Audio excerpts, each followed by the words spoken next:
Jazz, I like the response. I think it's a little better, more sane than I have been reacting to, in the sense that, yeah, I mean, I'm just getting sick of these people saying quantum mechanics is like magic. I mean, scientists are on this. It's not, I mean, and whatever. So good. We're not debating about that.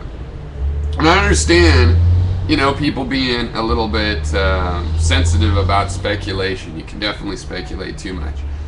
But I really feel sorry for a lot of people. I don't know which individuals it's really the true of, but overall I see together an honest to goodness fear of speculation.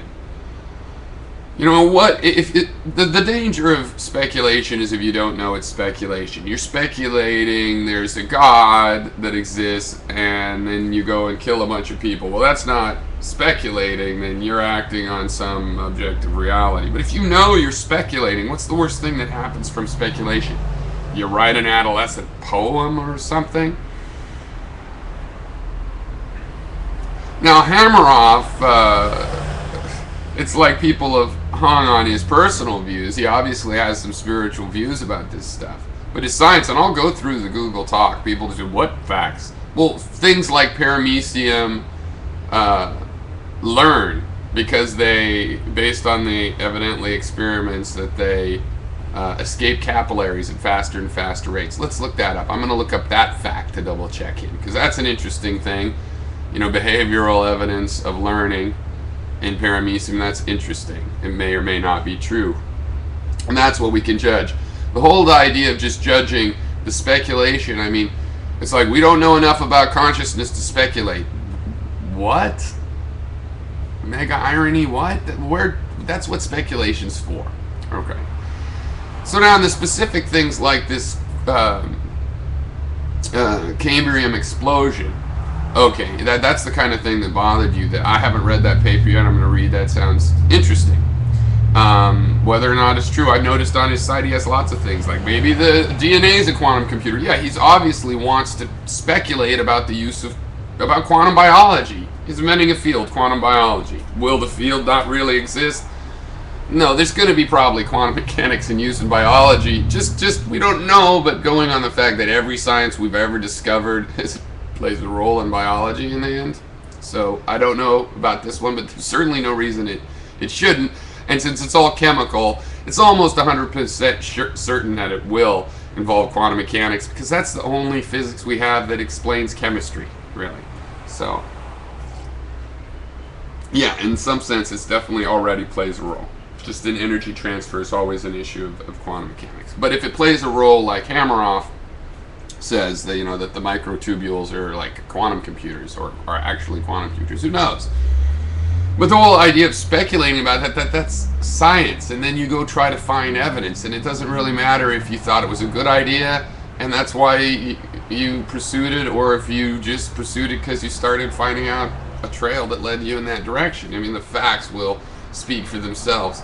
Now, a proposal like the idea that the Precambrian explosion could be related to consciousness, that's an awesome speculation, right? I mean, you were one of the people that doesn't think that every living creature has some correlate or analog that should be called consciousness, that could or should be called consciousness.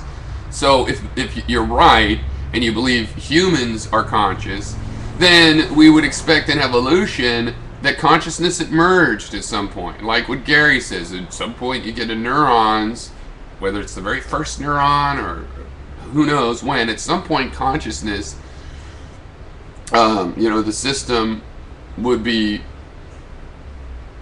ready for consciousness. And because the way evolution works, it'd be whole generations with certain numbers of population very rapidly. And if a generation is born and they're at the threshold of consciousness, and some of the offspring are conscious and some aren't, I'm thinking that's a big advantage, that the conscious ones have a better chance of survival and taking over.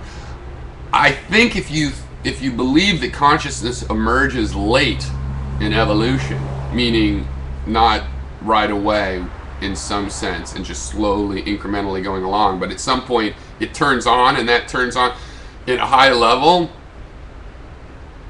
then yeah, you would expect it. If it was only humans that were conscious, then you would expect in history the moment, historically, moment meaning, the thousands of years period, the tens or 50,000 year period or whatever it is that it emerged, you would expect there to be an effect of that, right? Because, like you were saying, and I agreed with a lot of your video, I liked the way you put it. And actually I also got a new appreciation, added appreciation, not new, but with your reply to Brett Keane. But what a weird troll thing that. But I'm not surprised at what's going on there. But anyway, so I liked your video, and you were talking about, consciousness would probably have an evolutionary advantage, and that would explain it in a fairly straightforward way, non-fantastical by our current understanding, at least for those that believe in evolution, right? So you'd expect to see the mark of that. If it happened late, then it's all over. That should leave the mark. That should be a junction in history. If consciousness is something the first life forms have in a really dull sense, and it slowly gets more and more, then okay, it's gradual, and that incrementalism won't leave a sharp mark in the historic record, or, leave some mark, but it will be harder to define. It won't be as sharp.